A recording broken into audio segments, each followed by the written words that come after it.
Assalamualaikum and welcome to Psychic Learning Academy. I am Fatma Shakil and today we are learning the sixth lesson of sports psychology, that is causal attribution in competitive situation. Competitive situation में होती है जहाँ पे participant को ये expect कर रहा होता है कि उसे कोई ना कोई इवेलुएट करेगा किसी न किसी तरीके से और वो दूसरे लोगों से कम्पीट कर रहा है और उसमें इंटरनल एक्सटर्नल रिवॉर्ड मिलेंगे उसे।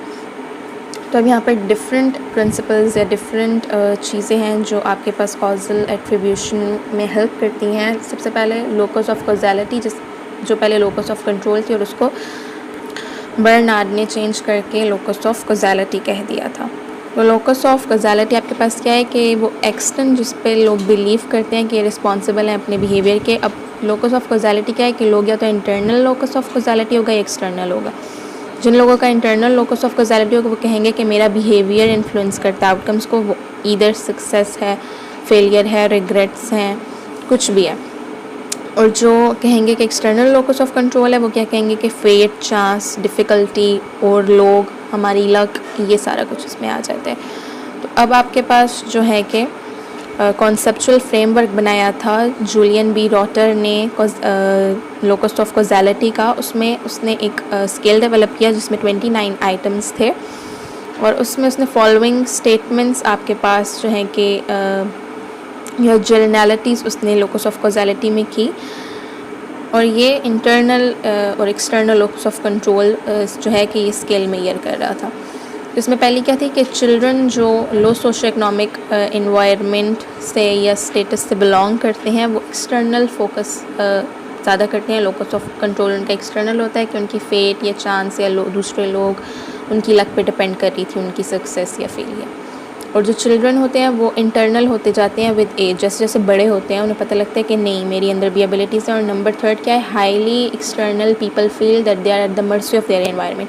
यानी जो एक्सटर्नल लोकस ऑफ कंट्रोल जिन बच्चों का या जिन लोगों का होता है वो कहते हैं कि लोग उनके साथ या एक्सटर्नल एनवायरनमेंट उन्हें कॉन्स्टेंटली मैनिपुलेट कर रही है, ईदर उन्हें सक्सेस के लिए पहुंचा रही है या आपको क्या कर रही है, फेलियर की तरफ।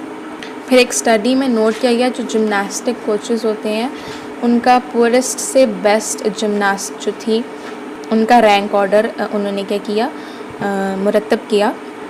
और उनमें जजेस ने जो था कि स्कोर्स देना था जैसे जैसे वो इम्प्रूव कर रहे हैं या अपनी प्रोग्रेस को मीट कर रहे हैं। तो वो जजेस जिनका एक्सटर्नल लोकस ऑफ कंट्रोल था तो वो क्या थे, वो इन्फ्लुएंस हो रहे थे, ऑर्डर से इन्फ्लुएंस हो रहे थे। लेकिन जिनका इंटरनल ओरिएंटेशन था वो ऑर्डर बायस से क्या कर रहे थे, उसमें नहीं आ रहे थे और वो क्या कर रहे थे, परफॉर्मेंस की बेस पर उनको जज कर रहे थे, ऑर्डर की बेस पर नहीं कर रहे थे।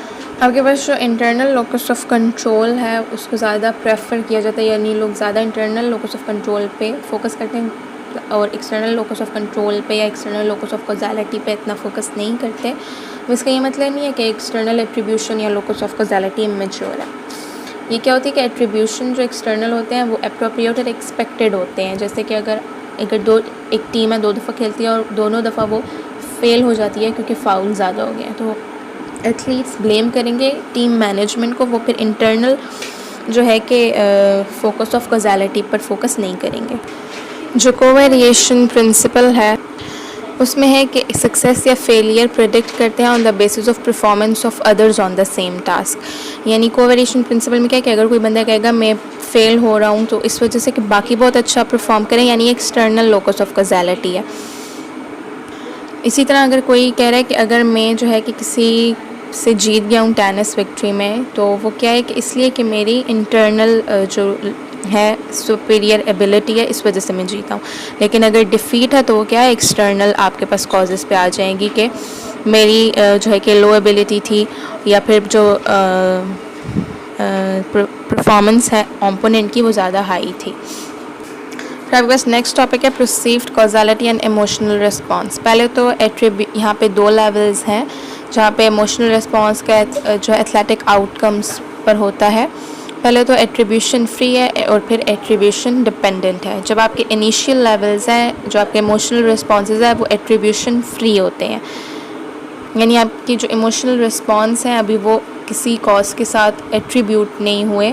यानी एथलीट जो है success is general happiness of Joy और जो इनिशियल रिस्पॉन्स है फेलियर का वो डिसअपॉइंटमेंट है। लेकिन अभी आपके पास क्या है कि आपकी जो इमोशनल रिस्पॉन्स है वो एट्रीब्यूट नहीं है, अभी आपकी एट्रीब्यूशन फ्री है कि कुछ भी होगा उसका एक जर्नल रिस्पॉन्स होता है।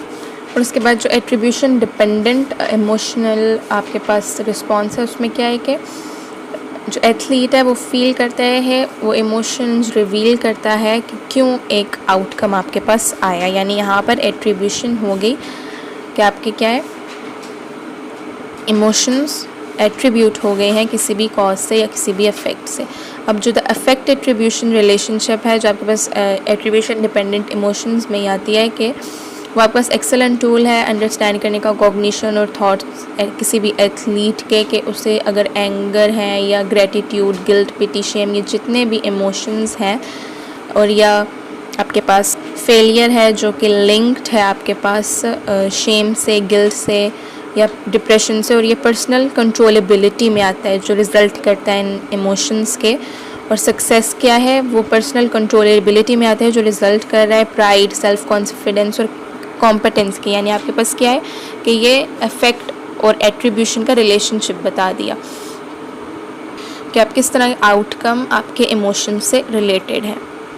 अब आपके पास जो स्टेबिलिटी डायमेंशन है ये फीलिंग ऑफ होपफुलनेस या होपलेसनेस से लिंक्ड है कि अगर आप हार रहे हैं और एट्रीब्यूट करें ऐसी चीज़ से जो चेंज नहीं हो सकती तो आप में होपलेसनेस आएगी और फीलिंग ऑफ फेलियर आपका कंटिन्यू रहेगा। यानी आपका इफेक्टिव रिस्पॉन्स क्या हो गया, गिल्ट, शेम, डिप्रेशन, ये इमोशंस आ गए, ठीक है। और अगर आप जीतते हैं और एट्रीब्यूट करते हैं उस कॉज को जीतने को किसी स्टेबल एट्रीब्यूशन से, तो आपका क्या होगा कि feeling of pride, feeling of gratitude आएगा, आप में एक्सपेक्टेशन आएंगी, होपफुलनेस आएंगी और आप एक्सपेक्ट करेंगे कि आप आगे भी विन कर सकते हैं। जबकि एथलीट लूज़ करता है और एट्रीब्यूट करता है समथिंग दैट इज़ अनस्टेबल, यानी आपकी एफ़र्ट नहीं थी या आपने जो है कि उस वक्त टाइम ऐसा नहीं था या ओपोनेंट बहुत ज़्यादा स्ट्रॉन्ग था, तो ये क्या है कि आप लोग ज़्यादा एफ़र्ट करते हो कि नेक्स्ट टाइम जीत जाओ क्योंकि वो चीज़ें अनस्टेबल है। और अगर वो एट्रीब्यूट करता है जब एथलीट जीत रहा है और उसको किसी अनस्टेबल चीज़ से एट्रीब्यूट करे, जैसे गुड लक या आपके पास लक है या फेट है, तो वो क्या है कि नेक्स्ट टाइम मे बी ना हो, यानी ये अनसर्टेनिटी है, तो वो क्या होगा, उसका मोटिवेशन लेवल कम हो जाएगा। तो यानी आपके पास एट्रीब्यूशंस क्या हैं कि सक्सेस और फेलियर की क्लोजली लिंक्ड है आपके सेल्फ इस्टीम और सेल्फ कॉन्फिडेंस से। अगर इंडिविजुअल की लो सेल्फ इस्टीम होगी तो क्या होगा कि वो एट्रीब्यूशन किससे करेंगे, एक्सटर्नल चीज़ों से। और अगर हाई सेल्फ इस्टीम होगी तो वो इंटरनलाइज कर लेंगे और फिर जो उनका फेलियर होगा वो उसको नेगेटिव अफेक्ट के साथ, नेगेटिव इमोशंस के साथ रिस्पॉन्स करेंगे। The next topic is expectancy and attribution. अगर एक होपफुल इंडिविजुअल और वो कह रहे हैं कि मैं सक्सेस लूँगा किसी भी अगले टूर्नामेंट में या किसी भी अगले स्पोर्ट्स में, तो उसका क्या है कि वो उसकी मोटिवेशन उसे मिलेगी। लेकिन वो अगर एक्सपेक्ट करे कि वो हारेगा तो वो क्या होगा कि अगर वो हारता है तो ये नेगेटिव अफेक्ट, नेगेटिव इमोशन से उनको क्या कर देगा, लिंक कर देगा। और ये प्रूवन है मेडिकल फील्ड में कि अगर एक होपफुल पेशेंट है और उससे कोई फिज़िकल इंजरी हो गई है तो उसकी रिकवरी के चांसेस ज़्यादा होते हैं बजाय एक होपलेस पेशेंट के। तो यानी आपके इमोशंस और आपकी कॉग्निशंस लिंक्ड है और इसी वजह से आप इनकी जो एट्रीब्यूशन है ये एथलेटिक आउटकम्स में यानी फेलियर या सक्सेस में बहुत ज़्यादा आपके पास इम्पॉर्टेंट है। The next topic is learn helplessness. Learn helplessness एक फिनोमिना है कि जब इंडिविजुअल सोचता है कि उसका कंट्रोल ही ख़त्म हो गया सिचुएशन से और वो गिव अप कर देता है। और स्लिगमन ने कहा था कि ये गिविंग अप है बग़ैर ट्राई किए।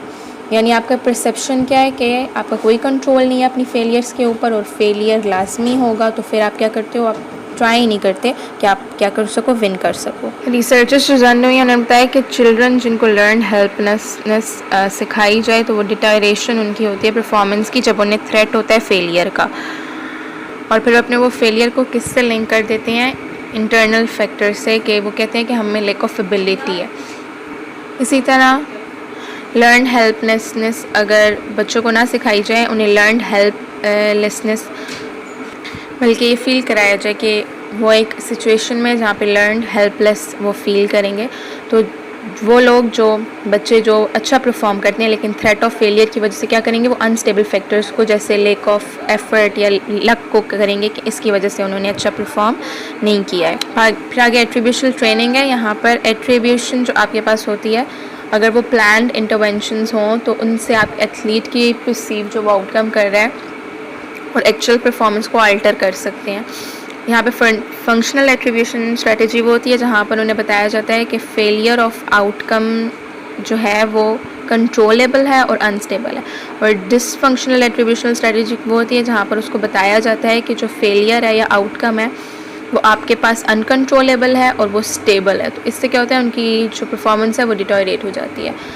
अब आपके पास जो एट्रीब्यूशनल ट्रेनिंग है वो इफेक्टिव है एडल्ट्स के साथ, क्योंकि एडल्ट्स में आपके पास कॉग्निटिव जो प्रोसेस है वो ज़्यादा अच्छे हो रहे होते हैं चिल्ड्रन से, और उनका जो कॉग्निटिव लेवल है वो बच्चों से ज़्यादा अच्छा होता है। तो इसमें जो एथलीट जिनका माल अडाप्टिव ट्रेनिंग है वो उनमें परसीव करते हैं वो कॉम्पिटेंस उनमें नहीं है, और वो क्या करते हैं अपनी जो फेलियर एट्रीब्यूशन उनको इंटरनल और स्टेबल और अनकंट्रोलेबल कह देते हैं। तो एथलीट को सूटेबल एट्रीब्यूशंस चूज़ करने में हेल्प करेंगे तो वो फॉलोइंग स्टेप्स क्या होंगे कि number 1 is record and classify attribution, जो एथलीट्स बनाते हैं अपने सक्सेसफुल और अनसक्सेसफुल आउटकम्स के बारे में। नंबर 2 इज़ जितने भी आउटकम आ रहे हैं डिस्कस करें एथलीट के साथ वो कॉजेज़ या एट्रीब्यूशन जिससे ज़्यादा सक्सेस या इंक्रीज्ड एफर्ट की एक्सपेक्टेंसी ज़्यादा हो।